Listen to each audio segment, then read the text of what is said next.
अस्सलाम वालेकुम मार्का, क्या हाल है? ठीक हो? अज दी अफसोसनाक वाक़या सारा पेश है कोटछुटे दे विच। शनवारी पंप के उत्ते चार जेरे कंटेनर हैं कैप्सूल नुमा गैस दे वो खड़े थे। ये दो कंटेनर ही टाइम मैं तो लिख लेना पाया ये मौजूद हैं मौके के उत्ते। इहदे अगों जो ना ये इतने ही जा दे उत्ते दो कंटेनर बे खड़े थे। एक दे विच गैस लीकेज थी है तो उनके बाद जो उनके भा लगी है और इतना शदीद किस्म की भा आई कि बस अल्लाह पनाह देवे। उनके नाल ब्या एक कंटेनर खड़ा तो उनके बाद जो दूजे को जो भा लगी है तो वो एक इतना ज़ोरदार धमाका था।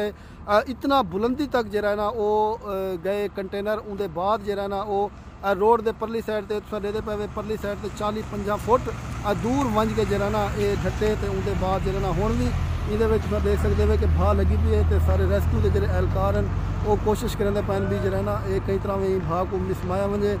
तो सूरत हाल तुम ही टाइम देते पे ये सारा ही टाइम तबाही क़यामत खेज मंदा रहनी था। मैं तो हकीकत आता पाया। तो उनके बाद यार मैं सलाम पेश करना अपने रेस्क्यूअर्स को। क्या ही बात है यार, जल्ले असा था आए हैं तो पहले कंटेनर को जल्ले भा लगी पी आई आग दे शोले इतना शदीद हैं कि असा दूर खड़ के जल्ले दे पैसे तो सारे जगह कमदा पान कि इतना शदीद किस्म की बा आई। लेकिन क्या ही कमाल है यार सारे रेस्क्यूअर्स दी। अल्लाह पाक उन्हें को अपने हिफ्ज़ो अमान रखे।